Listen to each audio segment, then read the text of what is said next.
My grandfather kept a small garden behind our house in Osaka.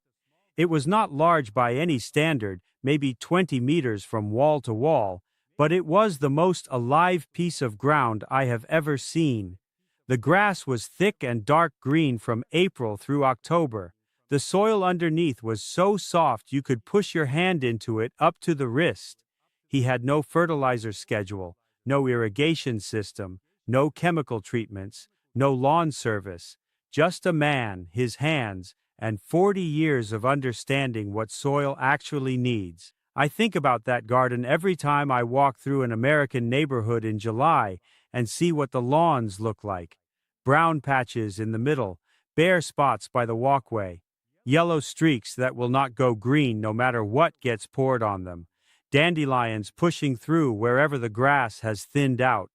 And in the garage, half-empty bags of Scott's, bottles of weed killer, a spreader that comes out every other Saturday from March through September. I watched my neighbor buy his fourth bag of fertilizer in a single season last year.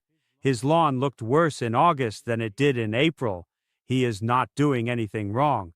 He is doing exactly what he was told to do. The problem is that what he was told to do is backwards. I am going to walk you through the Japanese method for every common American lawn problem, one by one. Brown patches, bare spots, grubs, weeds, yellow color, dog spots. Each fix costs a fraction of what you are spending now and poisons nothing in your yard. Then I will show you the small set of habits that make sure none of those problems ever come back. By the end of this, your lawn care calendar will be 3 sessions a year, about 4 hours total, for roughly $125.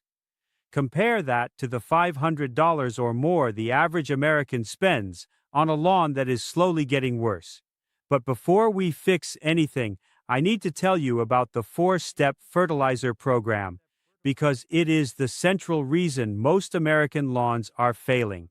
And once you understand what it is actually doing to your soil, you will never buy another bag. Here is what my grandfather understood, that the American lawn care industry has spent 60 years making sure you do not. You do not have a grass problem, you have a soil problem. In Japan, there is a practice called tsuchizukuri. It translates roughly to soil making. A Japanese gardener does not grow grass.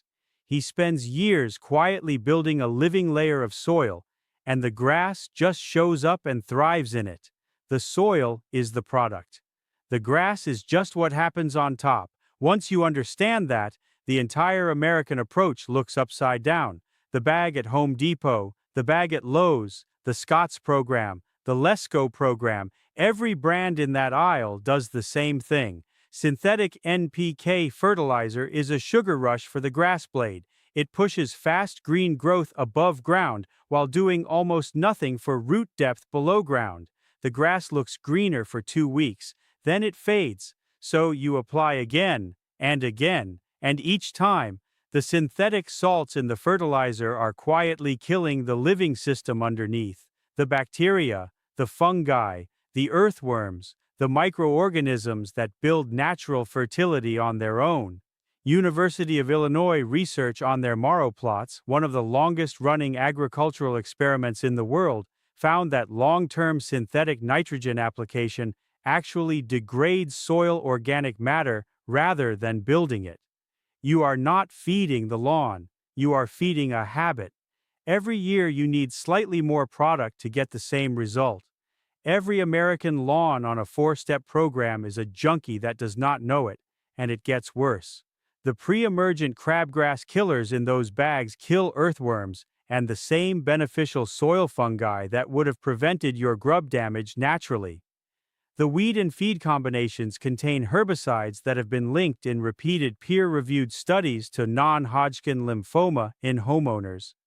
The trade-off for a few dandelions is not worth it. Now let me be honest about what happens when you stop. If your lawn has been on chemical programs for 10 years or more, the soil underneath is essentially dead, and the transition to the Japanese approach takes 2 to 3 growing seasons to fully kick in. The first year you stop dumping synthetic fertilizer, the lawn looks worse before it looks better. The dandelions get bolder before the density wins. By the end of season 2, the lawn is recovering. By season 3, it is thicker, greener, and lower maintenance than it ever was on chemicals. The Japanese answer to impatience is simple. Think in seasons, not weekends. My grandfather built his soil over decades. You do not need decades, but you do need to stop expecting a bag to fix in Saturday what took years to break. The most visible problem in July is brown circular patches scattered across the lawn. They look like the sprinklers skipped a section. They are not from drought, they are not from grubs. They are a fungus called Rhizoctonia solani, commonly known as brown patch, and it almost always traces back to one habit: watering at night.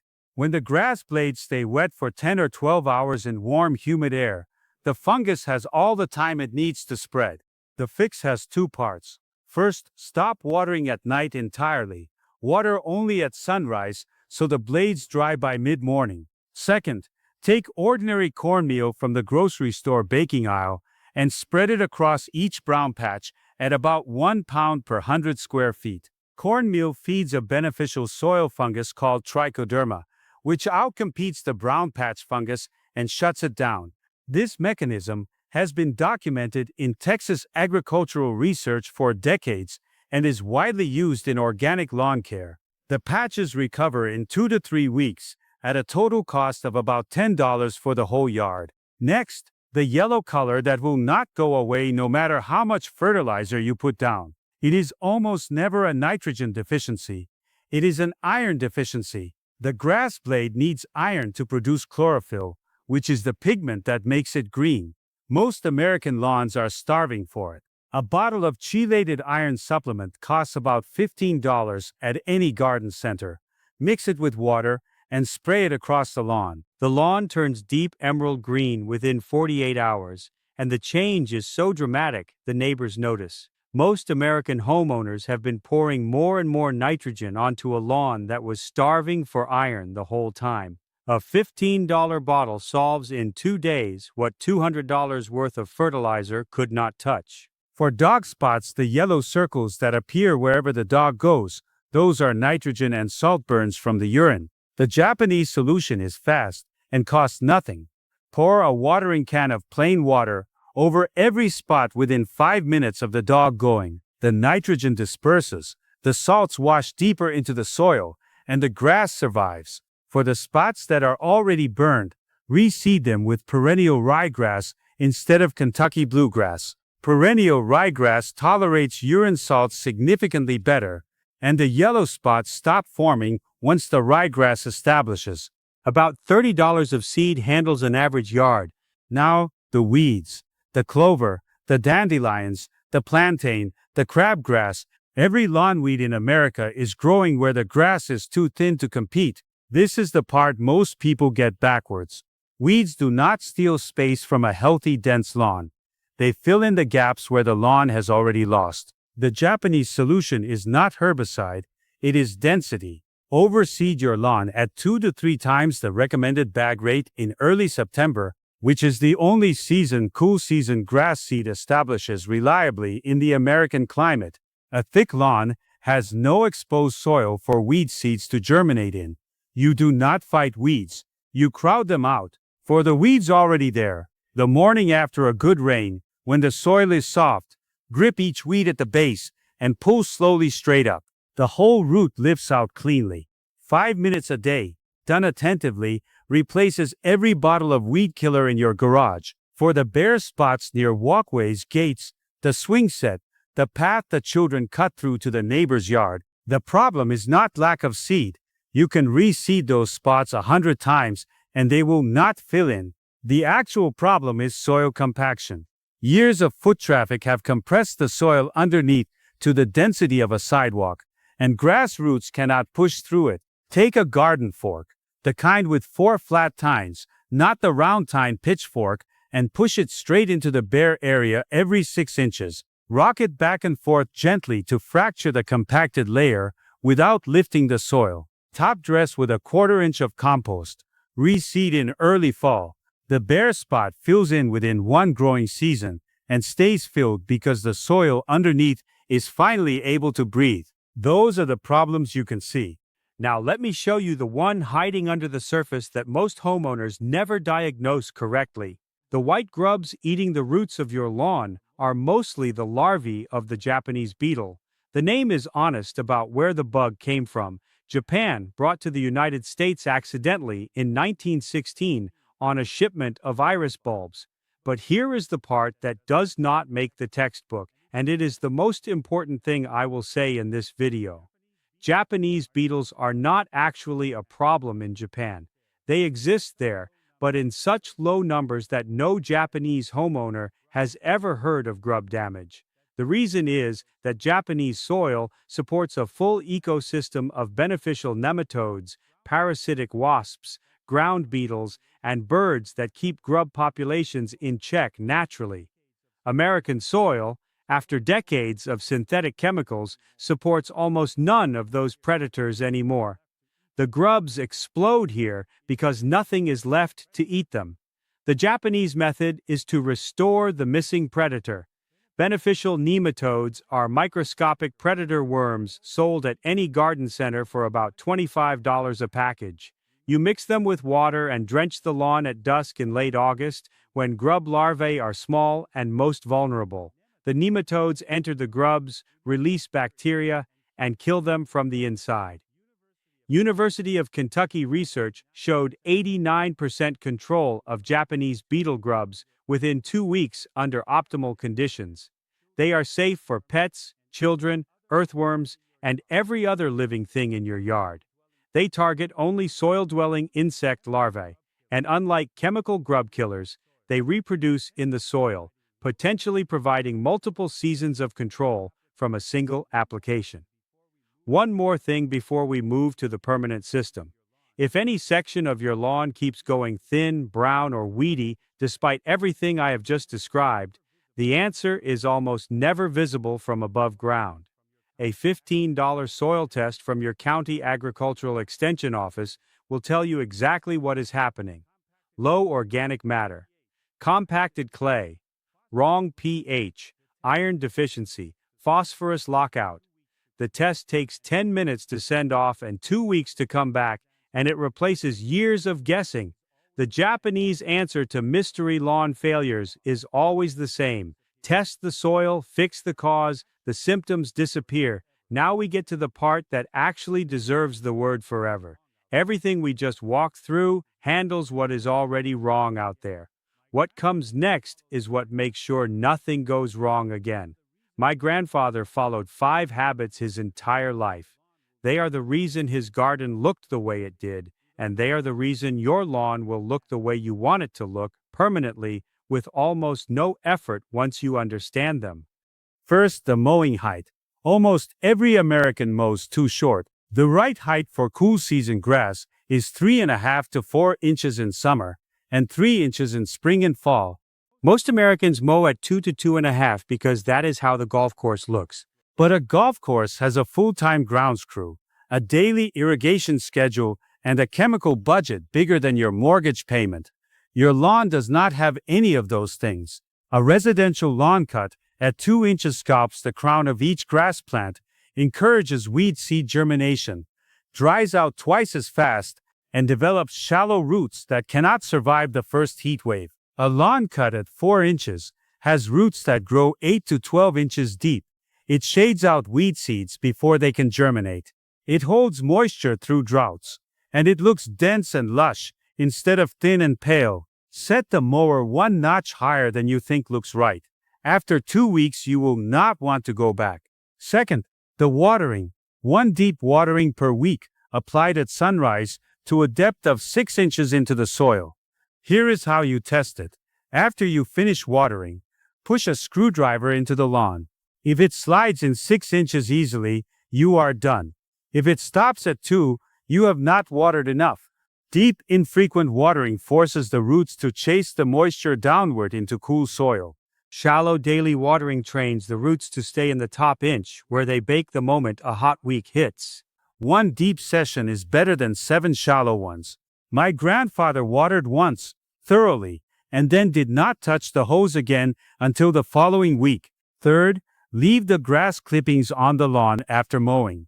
This single habit returns about $50 worth of nitrogen to your lawn every year. That is nitrogen you are currently paying to bag up, haul to the curb, throw away, and then rebuy in fertilizer form. The clippings decompose in days. They do not cause thatch. Scientific studies have confirmed this repeatedly.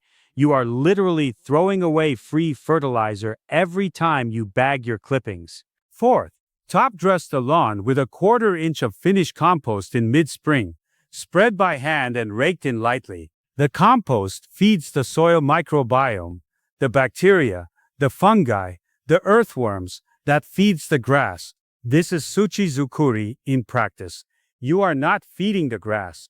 You are feeding the soil, and the soil feeds everything above it for as long as you live in that house.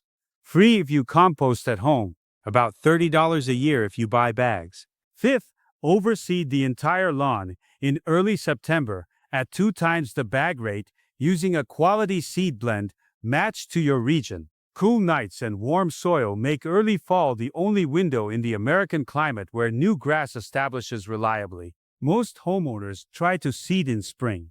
Spring seeding goes into the most stressful months of the year and usually fails by July. September seeding goes into the kindest conditions your grass will ever experience.